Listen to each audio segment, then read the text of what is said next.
Nah, peserta P3K dan CPNS yang sudah lolos baru akan diangkat 1 Oktober 2025 dan Maret 2026. Jadi mereka lolos tapi pengangkatannya masih 2 tahun kemudian. Hal ini membuat kader PDIP Rieke marah dan serukan audiensi. Buat apa diseleksi sekarang kalau pengangkatannya masih 2 tahun kemudian? Aneh. Nah, saya khawatir jangan sampai ya BKN kemudian ini jadi ada retret untuk CASN. Komisi 2 sudah menyatakan mereka tidak meminta, bahkan harus cepat diselesaikan begitu. Mungkin silahkan dicek di fasilitas kesehatan, di sekolah-sekolah mereka yang lolos untuk CPNS maupun P3K hari ini masih kerja. Zolim namanya kalau orang yang sudah lolos ujian dan ternyata masih kerja untuk negara, pengangkatannya ditunda. Sekarang masalahnya apa? Anggaran misalnya. Ayo omongin baik-baik, terus terang aja terbuka. Anggarannya ada enggak? Mana yang ditanggung pusat, mana yang ditanggung daerah. Kalau daerah memang sanggup dan mereka adalah tenaga kerja fungsional yang sangat dibutuhkan di daerah, ya angkat, nggak ada alasan kayak gitu. Honorer ini sulit juga karena banyak yang honorer dari jalur tim ses, dari jalur apa gitu. Jadi karena mereka nggak capable untuk jadi ASN, ya udah. Kemudian BKN mengatakan, iya mereka memang nanti harus dididik dulu, dilatih dulu untuk menyesuaikan infonya ya, yang saya baca di berita, bahwa mereka ini nggak bisa langsung diangkat karena perlu ada penyesuaian dengan tempat kerja yang baru. Susah ngomongnya ya. Tempat kerja baru yang mana? Ya itu juga harus dikualifikasi dong. Nggak semuanya mereka ini kerja di tempat baru atau masuk dunia kerja yang baru dari sebelumnya. Contoh, misalnya bidan, saya balik lagi bidan yang sudah lulus di 2023. Nah, apalagi yang mau diajarin sama mereka? Cara ngeden, melahirkan gitu kan. Di sisi DPR bilang bahwa enggak kok, kita nggak harus selesai, yang kita maksud tuh harus selesai Oktober untuk PNS. Nah, tapi pemerintah menerjemahkannya ya berarti serentak aja di Oktober.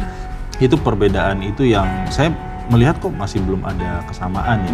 Dari sisi Pan RB sendiri merasa bahwa ya udah kan waktu itu bilangnya Oktober nih, ya udah kita selesaikan Oktober. Di samping memang banyak juga memang seperti yang dijelaskan Michael, banyak KL ya yang dan Pemda juga yang belum bisa menyelesaikan administrasi terkait mereka ini. Iya. Ini urusannya udah tega nggak tega deh gitu ya. Kalau nggak mau pakai dasar hukum, Anda punya perasaan nggak sih ambil keputusan?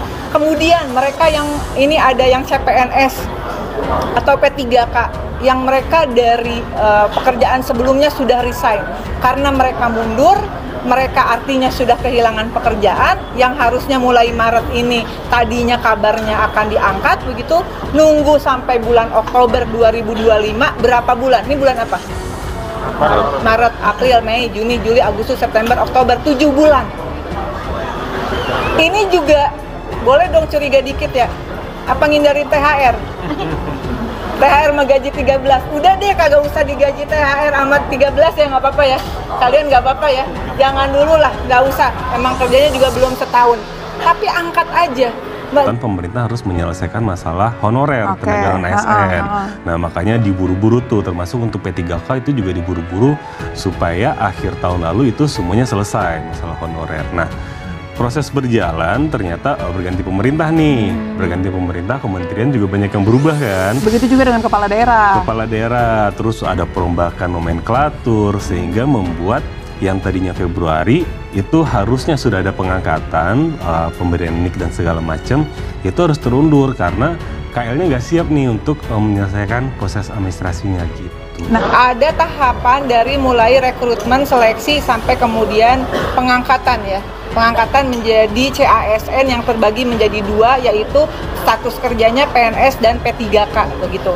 Nah, pada tanggal ini udah lolos seleksi di 2024. Malah yang bidan itu lolos seleksi di 2023. Tapi harus nunggu pengangkatan. Kementerian yang dipecah 3 atau dipecah 2 gitu. Nah, itu kan yang tadinya ASN-nya masuk ke divisi apa gitu, terus berubah lagi. Nah itu siapa yang mau tanggung jawab, siapa yang mau ngambil gitu. Kalau seandainya dia kementerian baru, anggarannya kan belum ada gitu. Cuma ada rapat di Komisi 2 yang meminta agar pengangkatan itu quote and quote ditunda. Untuk CPNS diangkat di 1 Oktober 2025 dan P3K diangkat di 1 Maret 2026. Ini hasil kesimpulan rapat 5 Maret. Lalu kemudian berdasarkan kesimpulan rapat ini keluarlah surat dari Menpan RB bahwa menetapkan yaitu tadi yang harusnya sudah dilakukan pengangkatan bertahap, tapi dengan alasan diminta oleh Komisi 2 mengeluarkan surat bahwa CPNS diangkatnya itu serentak di 1 Oktober 2026 dan untuk 2025 dan P3K di 1 Maret 2026. Mereka yang sudah diterima ini akan kosong nih sampai waktu yang ditentukan. Kalau dari beberapa liputan ya kalau kita baca gitu ya, mungkin story-story di media sosial juga sudah banyak ya. Rata-rata memang mereka karena sudah resign dari tempat bekerja sebelumnya.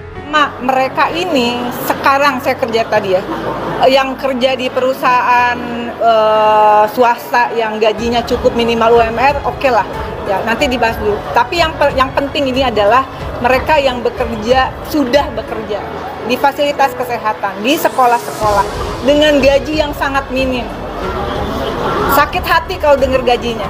Sebulan ada yang 250.000 begitu, dan untuk tenaga kesehatan tidak mengenal hari libur dan dibayarnya itu bisa per 6 bulan, per 3 bulan karena memang tidak ada alokasi anggaran. Kalau mereka harus nunggu nih tenaga kesehatan dan pendidikan sampai bulan Oktober bulan Maret 2026 untuk jadi P3K, tega apa kita? Terusnya mungkin udah langsung ke presiden lagi nih. Ya ampun. Yang untuk mengambil alih gitu. Jadi kalau nggak begini kan nih soalnya dari pemerintah dan DPR juga nggak ada yang merasa bersalah. Karena kalau dari DPR kan pasti ya misalkan ada di demo di Sulawesi Tenggara. Pengangkatan ditunda, CPNS dan P3K boleh mengundurkan diri. Pemerintah memastikan tak akan membuat peserta CPNS dan P3K 2024 yang telah lolos seleksi menjadi gugur atau batal diterima karena adanya pengunduran jadwal pengangkatan sebagai ASN. Bagaimana kalau CPNS atau P3K mengundurkan diri? Sebagaimana diketahui, proses pengangkatan untuk CPNS telah disepakati pemerintah dan DPR untuk disesuaikan menjadi 1 Oktober 2025, sedangkan untuk P3K menjadi 1 Maret 2026. Deputi Bidang SDM Aparatur Kementerian PAN RB Aba Sabaja mengatakan bila para peserta CPNS dan P3K telah menyelesaikan seluruh proses seleksi dengan baik dan menyatakan lulus, maka tak perlu khawatir dengan adanya penyesuaian jadwal pengangkatan.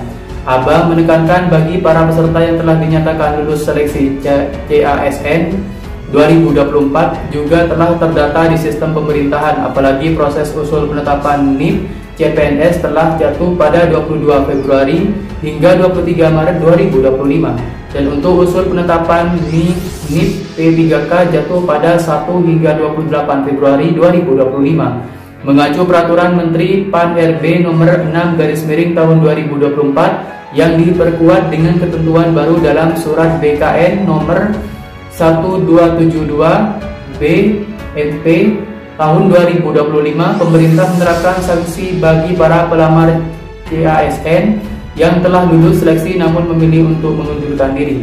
Pengunduran diri setelah CASN dinyatakan lulus pada tahap akhir dan atau sudah ditetapkan NIP CPNS atau P3K-nya dikenai sanksi oleh pemerintah tidak boleh melamar pada penerimaan ASN untuk 2 tahun anggaran pengadaan pegawai ASN berikutnya. Namun ketentuan sanksi ini dikecualikan bagi pelamar yang dinyatakan lulus tahap akhir seleksi di lokasi berbeda dengan lokasi yang dilamar sebagai hasil optimalisasi kebutuhan atau formasi, kemudian mengundurkan diri sebelum ditetapkan nomor induk pegawai atau NIP. Ketentuan pengecualian ini telah termuat dalam surat BKN tentang penjelasan tambahan tentang saksi bagi pelamar ASN yang mengundurkan diri. Dalam surat tersebut, BKN turut memberikan contoh bagi CASN yang lolos seleksi tapi dikecualikan dari pengenaan sanksi blacklist 2 tahun.